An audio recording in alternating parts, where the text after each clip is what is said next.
Today's lesson is St. John chapter 12, verses 37. Well, it's the back half of verse 36 to verse 40. The lesson today is the curse that comes from unbelief. The curse that can come because of unbelief. In John chapter 12, Jesus is confronting the crowds, and he's going back and forth with people who don't believe in him. And it ends off on the 36th verse, the back half of the 36th verse. It says, when Jesus has said these things, he departed and hid himself from them. And I'll just read it all first, and then we'll go back. Though he had done so many signs before them, they still did not believe in him, so that the word spoken by the prophet Isaiah might be fulfilled. Lord, who has believed what he has heard from us, and to whom has the arm of the Lord been revealed? Therefore they could not believe, for again Isaiah said, He has blinded their eyes and hardened their hearts, lest they see with their eyes and understand with their heart and turn, and I would heal them. Like I said, this starts off where Jesus is like, he's wrangling with people, going back and forth. You know, you have the religious people. Whenever you have the truth of God brought forth, the religion of man is going to buck against it.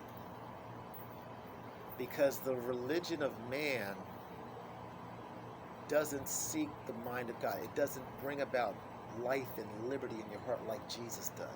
Jesus said, I came that you may have life and life more abundantly. And he came to give us the truth to set us free, not to put in bondage. In the dealing with man, the truth will put you in jail faster than it will set you free. But the truth Jesus brings will liberate you. So when you bring it, unfortunately, a lot of times you're going to get buckback or contradiction of men. They're going to fight against it. They're going to have everything in the world to say and not comply or agree. So as a result, when you do that, God's not going to keep being bothered with your being contrary. He'll withdraw. You know, it's like when you deal with people. If somebody's just going to keep arguing back with everything you say, they got something smart to say back to everything you say, after a while, don't you stop bothering with them? Mm-hmm. Yeah. You know what I mean? You don't like in the Bible, God has this language. He says, I won't always strive with man. That's it. I mean, God is trying to redeem and help you, so he will strive at first, but he's not going to keep on striving. If he's going to keep reaching you, trying to help you and pull you over to life and pull you out of your death into his life, but you don't want his life, you want to stay in your misery and you want to stay in your death, after a while he's going to let you. Yes, he is. So it says here, after Jesus, he not only departed, but he hid himself from them. And that's what God will do. Like what we were saying earlier when I was doing my little rant, people don't understand what's going on because God is hidden from them. Man has rebelled so much. God's like, okay, you don't want to hear what I got to say? You won't hear what I got to say. That's right. That's right. And that's the curse that comes from unbelief. Because, you know, people say seeing is believing, and that's not the truth. Sometimes you can just show people, God showed his miracles right in front of their eyes, and they still didn't believe him. No, they didn't. See, he had done great signs and miracles.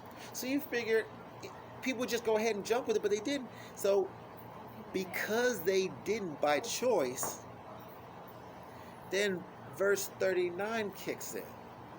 He says, therefore they could not believe.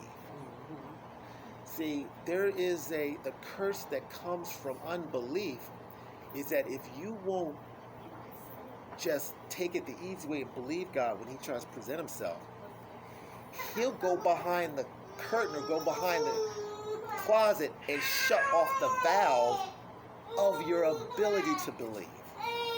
Now that's where you're doomed and basically damned. When God shuts off your ability to believe, now there's no hope for you. You know what I'm saying? It's one, like there's like they have a phrase like in traffic accidents called the point of no return. You know, it's like you can stop at a red light as long as you do it before the line. But if you don't stop and you get out into the intersection, now you're vulnerable to get broadsided. You're past the point of no return. Because once you get so far to try to hit the reverse and go back, you'll front end somebody rather than rear end. Now you can say now because you've gone past the point where you could stop and be safe. Now you're just out there just waiting for danger to happen. I mean, you might get lucky and make it through the other side of the intersection, and hopefully you will. But in the meanwhile, that little spot there, you're vulnerable to attack, and you'll be the one that's at fault. It's nobody's fault but yours. So this tells us all that we've got to always be careful when God tries to reach out to us, even if it's something we don't want to hear, which is a lot of times the truth is ugly. That's true. It is. The truth about ourselves and situations and dealing with people most of the times is ugly. That's true. A lot of times when God wants you to change, He's telling you to do something you don't want to hear. That's true. But you've got to take it the easy way, otherwise you're like just like a person ordering a pizza, you're ordering up the hard way. If you don't take it the easy way, you're going to get it the hard way. And you don't want to get it to the hard, to the point where God shuts it off. That's what the Bible talks about. He gives you over to a reprobate mind. Yeah, that's it. You know, that's where He turns the valve off on your consciousness. Well, okay, it's like you want to keep on trucking, going with your bad self, and now you will keep on going without restraint. And it's just a matter of like when the train wreck happens and the crash happens. You know, I saw an example of that when I was watching the television show Cops once. The police were chasing after what they found out some guy and his girlfriend. I think the girlfriend might have been pregnant too. They got in the car and they're doing a high-speed chase, running from the police. Obviously, they were doing something they had no business doing. And the police were telling them, pull over the vehicle. They had the speaker. They kept saying, pull over the vehicle, pull over the vehicle. And they didn't. They kept driving faster. After a while, the sheriff stopped talking through the microphone. But he kept chasing them. But he was quiet. And it was a still, eerie kind of silence that you could see from the dashboard cam, back side of this car, that he kept speeding away. And they're ducking traffic. They're still running from the cops. Until they reached an intersection. And an 18-wheeler came plowing through that intersection and took them out of this world. That stuck with me and never left me because I saw the spiritual parallel to that.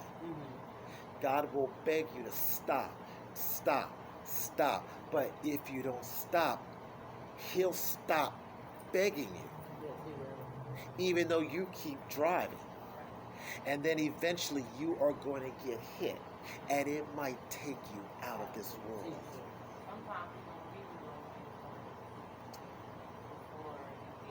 Yeah.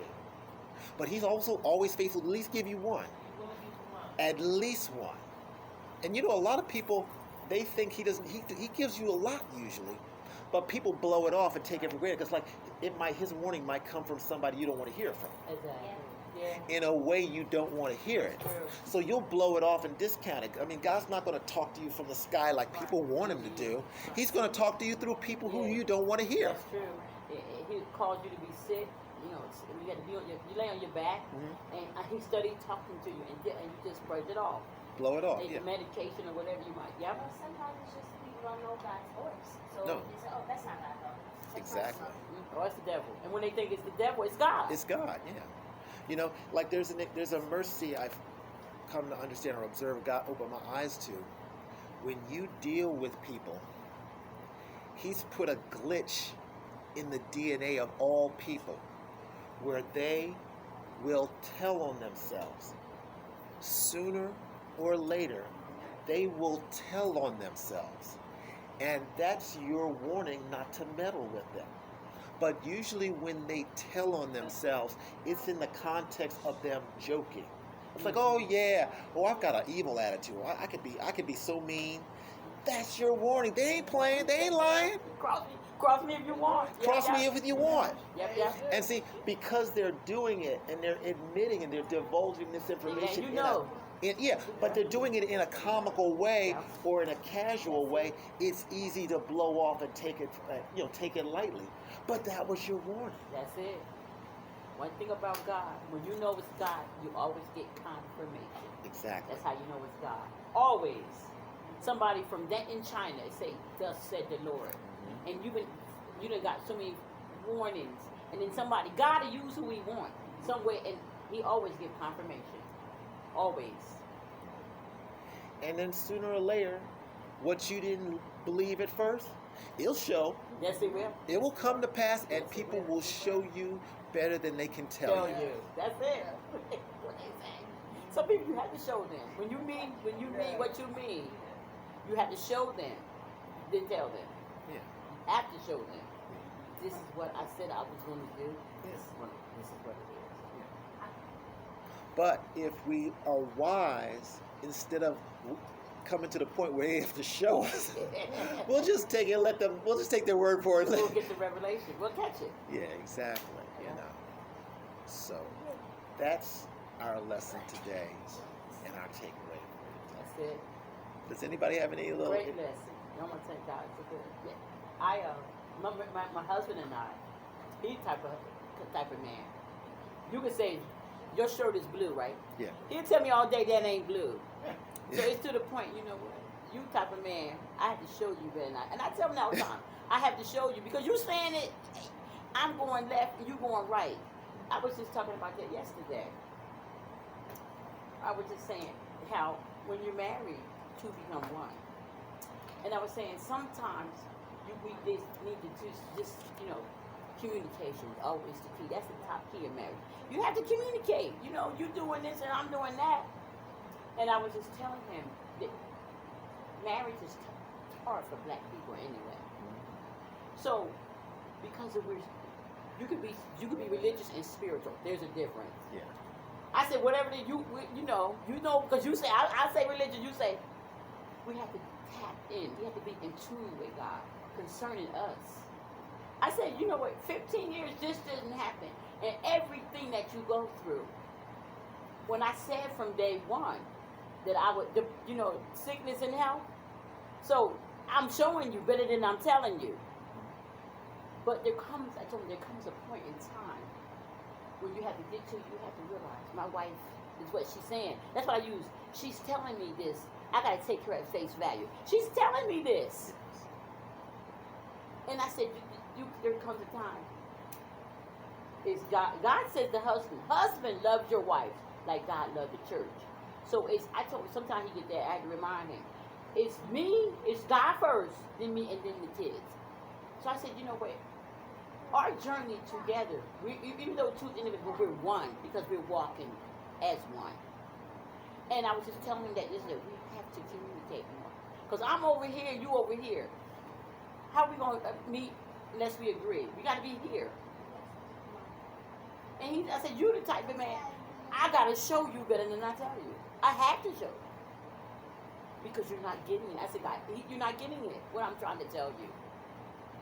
Yeah, you need to let him know that the scripture tells him how to do marriage. If you don't do it right, it doesn't matter who you're with, it's going to come out wrong. Exactly. The instruction is for a man to deal with your wives according to knowledge. See, the ESV renders it, dwell with your life in an understanding way.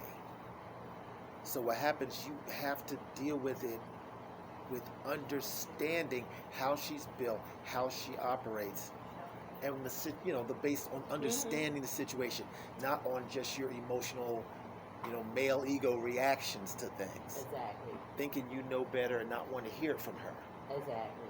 See, when you follow those instructions, you're operating by design, and it will come out fine. Mm-hmm. When you do it any other kind of way, you're going to break it. That's it. You know, when you use something not the way it's supposed to be used, you usually wind up breaking it. Even in his sickness. Still, I said, you can't eat this, you can't eat this, you can't eat that. But he eat it anyway. Did he suffer the consequences? Why even eat it? To even go through that? God is telling you, go this way, you going that way. It's the rebellion in the So heart. I don't even buy it. So when I'm at work, he sneaks and orders it. I said, you know what? So now, you want to go eat that, you suffer the consequences. Because God, and then that's like God. He's telling us to be, and God has been dealing with me in obedience too. When God says to go right, that's what he means. Because when you're obedient to God and the things of God, you don't even know what blessings you're opening and what you're closing that's supposed to have been open. Because God said out of your obedience, he'll do this and that just because of your obedience.